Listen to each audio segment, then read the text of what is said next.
dari atau lingkup tugas dari penyidik pegawai negeri sipil di Ditjen Minerba, dalam hal ini kegiatan bersama dengan Biro Korwas KKNS Baris Krim Polri.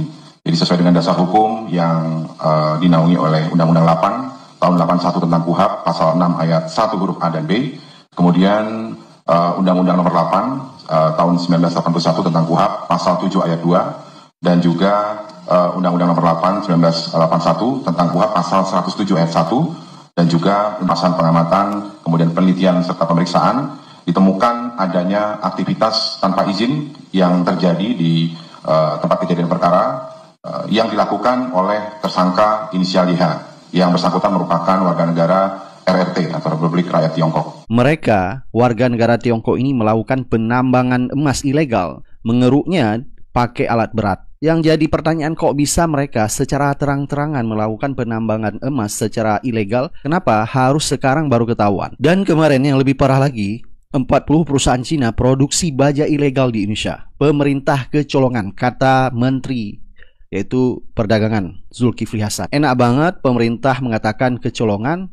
Kecolongan kok 40 perusahaan Cina lagi. Kalau kecolongan yang dilakukan oleh WNA tidak berbadan hukum, itu wajar, tapi ini 40 perusahaan bisa kecolongan. Nah, ternyata penambang emas ilegal dari warga Tiongkok ini bukan hanya terjadi baru kali ini saja.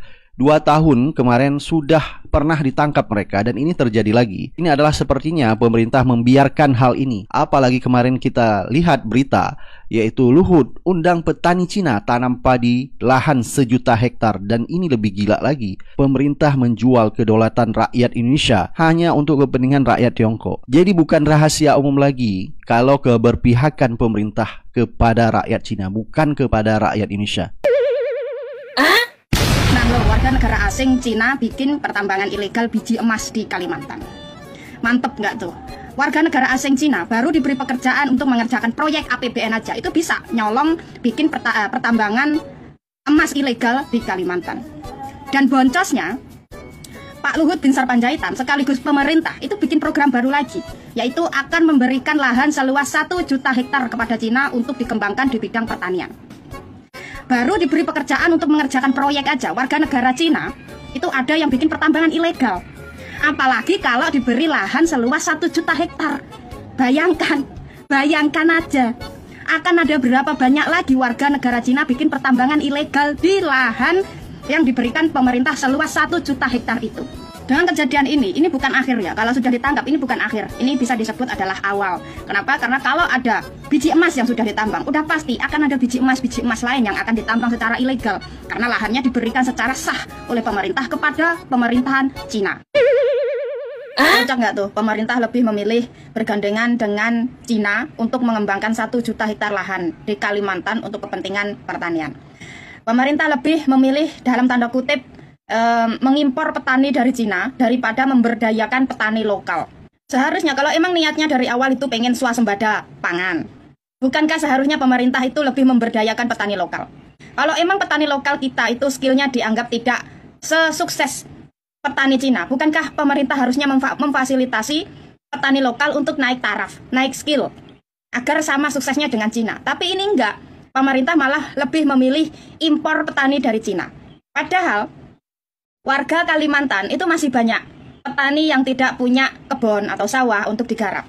Ini malah pemerintah lebih jor-joran memberikan luas lahan 1 juta hektar kepada Cina untuk diolah daripada memberikan lahan kepada rakyatnya sendiri. Dan anehnya, dari 1 juta hektar lahan, pemerintah hanya meminta jatah atau hasil pertanian itu sebesar 4-5 ton saja. Kocak nggak tuh? Padahal normalnya 4-5 ton hasil pertanian itu biasanya bisa didapat dari luas lahan 1 atau 2 hektar.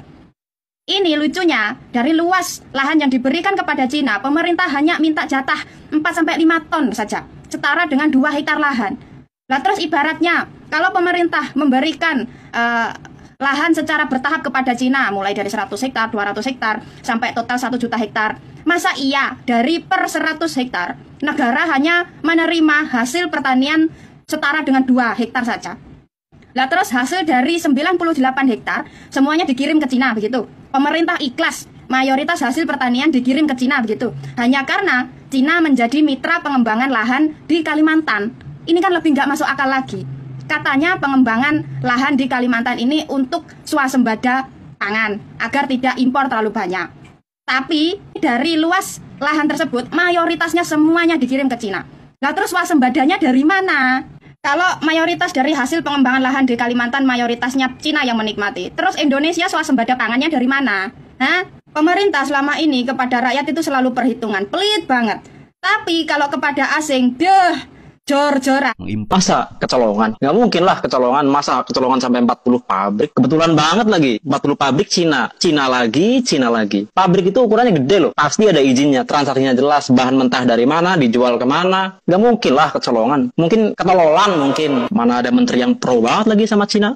40 perusahaan Cina produksi baja ilegal di Indonesia. Pemerintah kecolongan. Colongan PKL yang kecil-kecil gitu aja bro. Itu bisa loh digusur sama Satpol PP. Ini perusahaannya gede-gede masa gak kelihatan. Pemerintah juga mentang-mentang mereka dari Tiongkok dikiranya dia usaha es krim. Es krim kok ngambil baja. Kecolongan ya kalau 1-2 kali. Ini kalau 40 kali bukan kecolongan tapi dicolong.